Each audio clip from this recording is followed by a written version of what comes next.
கும்பராசிக்காரங்க இந்த வருடம் முக்கியமா செய்ய வேண்டியது குலதெய்வ வழிபாடு. யாராக இருந்தாலும் அவங்களுக்கு குலதெய்வங்கிறது ரொம்ப ரொம்ப முக்கியங்க. குரு பகவான் உங்களுடைய அதாவது ஜீவனஸ்தானத்திற்கும் உங்களுடைய பூர்வ புண்ணிய பாக்கியஸ்தானத்திற்கும் உடையவருங்க. இந்த கேது பகவான் 5ஆம் பாவத்துல இருக்கக்கூடிய அந்த காலம் அப்படிங்கிறது உங்களுக்கு ஒரு நல்ல காலமாக இருக்குது. சூரியன், புதன், செவ்வாய், சுக்கிரன் இந்த 4 கிரகங்களும் உங்களுடைய அஷ்டமஸ்தானத்திலே மறைந்து இந்த வருடத்தை ஆரம்பிக்க வைக்குது. இந்த குரு பகவானும் புத பகவானினுடைய பரிவர்த்தனா யோகம் உங்களுக்கு அமோக பலனை தரும். பொருளாதார உயர்வுக்கு எது தடையாக இருக்கோ அந்த தடைகள் பரிபூர்ணமா நிவர்த்தியாகும். கல்யாணங்கள் கைகூடுவதில் ஏதாவது ரொம்ப தாமதமாயிட்டே இருந்ததுன்னா வரக்கூடிய காலத்துல அது பரிபூர்ணமா நிவர்த்தியாகும். சிவாய நமஹ. முப்போதும் திருமேனி தீண்டும் ஆதி சைவர்கள் குலத்தில் சுந்தரமூர்த்தி சுவாமிகளின் வழி வழி தோன்றல் திருவான்மையூர் அடியாருக்கு அடியேன் சந்தோஷ் திரிமேனி சிவாச்சாரியார். அம்மன் அருள் யூடியூப் சேனல் நேயர்கள் அனைவருக்கும் அன்பான வணக்கம். ரிஷப ராசிக்கு உண்டான இந்த 2026க்கான பலன்கள் எப்படி இருக்கு உங்களுக்கு, இதனால உங்களுக்கு என்னென்ன நன்மைகள் இருக்கும், எந்த விஷயத்துலலாம் நீங்க கொஞ்சம் கவனமாக இருக்கணும் அப்படிங்கிறதெல்லாம் கொஞ்சம் விரிவா பார்ப்போங்க. ரிஷபராசிக்காரங்களுக்கு இந்த வருடம் அப்படிங்கிறது ஒரு ஏற்றமான சூழ்நிலைகள் தரக்கூடிய வருடமாகவும் பொருளாதார ரீதியாக நல்ல வளர்ச்சிகள் தரக்கூடிய வருடமாகவும் இது வருதுங்க. இது பொருளாதார வளர்ச்சி அப்படின்னு நீங்க சொன்ன உடனே இந்த குரு பகவானினுடைய சஞ்சாரத்தினால உங்களுக்கு சில சில தேவையற்ற செலவுகள் அப்படிங்கிறது எல்லாமே வரக்கூடிய காலத்துல ஏற்பட்டு இருக்கலாம். அதனால இது எல்லாமே கொஞ்சம் மாற்றக்கூடிய அளவுல தாங்க இப்போ குரு வராரு. அது மட்டும் இல்ல, சனியினுடைய பகவானினுடைய அந்த சஞ்சாரமும் ரொம்ப அமக்கலமா இருக்குது. இந்த வருடத்தினுடைய முதல்ல பிளானட்டரி பொசிஷன் முதல்ல ஆரம்பிக்கிறது, கிரக பாதச்சாரம் எப்படி இருக்குங்கிறத கவனிங்க. முதல்ல ரிஷப ராசிக்காரங்களுக்கு இந்த வருடத்தினுடைய முதல்ல எப்படி இருக்கு அப்படின்னா, குரு பகவான் உங்களுடைய அதாவது ஜீவனஸ்தானத்திற்கும் உங்களுடைய பூர்வ புண்ணிய பாக்கியஸ்தானத்திற்கும் உடையவருங்க. அந்த குரு பகவான் பார்த்தீங்கன்னா வக்ரம் பெற்று உங்களுடைய தனஸ்தானத்துல இருந்து அந்த வருடத்தை ஆரம்பிக்கிறாரு. கேது பகவானை கவனிச்சிங்க அப்படின்னா உங்களுடைய 5ஆம் பாவத்துல இருக்காரு. இந்த கேது பகவான் 5ஆம் பாவத்துல இருக்கக்கூடிய அந்த காலம் அப்படிங்கிறது உங்களுக்கு ஒரு நல்ல காலமாக இருக்குது. குறிப்பாக 4ஆம் பாவத்துல இருக்காரு. அந்த 4ஆம் பாவத்துல இருக்கக்கூடியதுங்கிறது மாத்ருஸ்தானம், சுகஸ்தானம் அப்படின்னு பேரு. அந்த இடத்துல கேது பகவான் இருக்கக்கூடியது ரொம்ப ஒரு நல்ல அமைப்பு.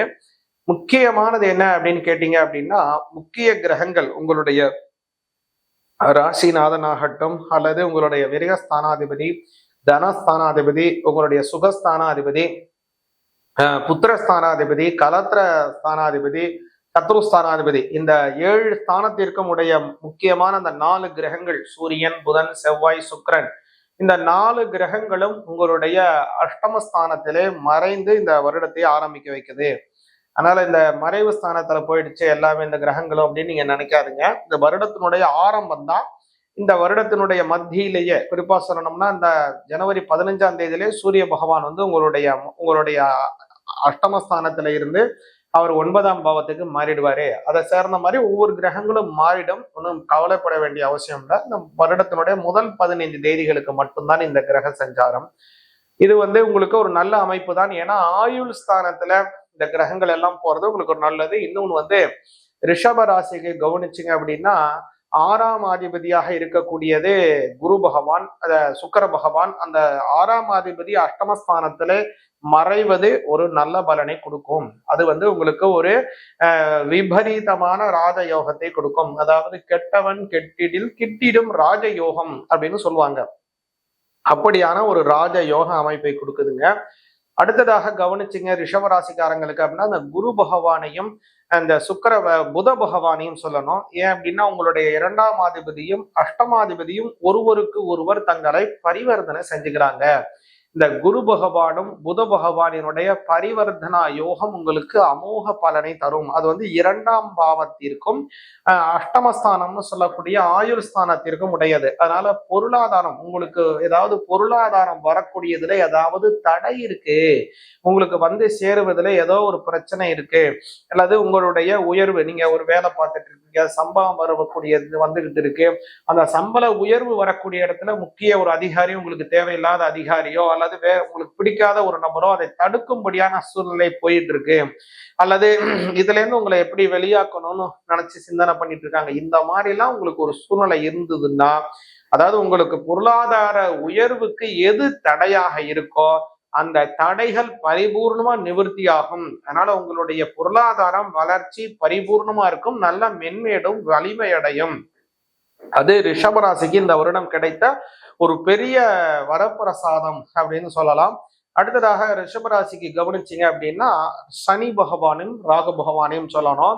அதாவது சனி பகவான் இந்த வருடத்தினுடைய ஆரம்பத்துல உங்களுடைய ஜீவனஸ்தானம் அப்படின்னு சொல்லக்கூடிய அந்த இடத்துல சனி இருக்காரு, அதுலயே தான் ராகு பகவானும் இருக்காரு. 10ஆம் இடத்துல பெரும்பாலும் பாத்தீங்கன்னா எந்த கிரகம் வந்தாலும் அது நன்மைகளை தரும். பொதுவாகவே என்ன சொல்லுவாங்க அப்படின்னா 10ல ஒரு பாவியாவது இருக்கணும் அப்படின்னு சொல்லுவாங்க. ஏன் அப்படி சொல்றாங்கன்னா 10ஆம் இடம்ங்கிறது ஜீவனஸ்தானம். அது ஒரு மனிதனுடைய பொருளாதாரம் என்ன, அவன் எதை வைத்து வாழ்க்கை நடத்துவான், எதை ஜீவனம் செய்வான்ங்கிறத குறிக்கக்கூடியதுங்க. அதே இடத்துல எந்த கிரகம் சென்றாலும் அந்த ஜாதகருக்கு அந்த நபருக்கு ஏதோ ஒரு பொருளாதார வளர்ச்சியோ அல்லது வாழ்வாதாரத்திலே ஒரு நல்ல செழுமையோ கண்டிப்பாக கொடுக்கும். அதனால அதுல இப்போ 2 கிரகங்கள் இந்த வருடத்தினுடைய ஆரம்பத்துல சனி பகவானாகட்டும் ராகு பகவானாகட்டும் 2 கிரகங்கள் உங்களுக்கு உட்கார்ந்துருக்காங்க. அதனால இந்த வருடம் உங்களுக்கு அமோகமான வளர்ச்சிகளை தரக்கூடிய வருடமாக முதல்லயே வருது. முதல்ல இந்த வருடத்துல நடக்கக்கூடிய ஒரு பிளானிட்டரி டிரான்ஸ்மிஷன் அப்படின்னு கவனிச்சீங்கன்னா சனி பகவான் தான்.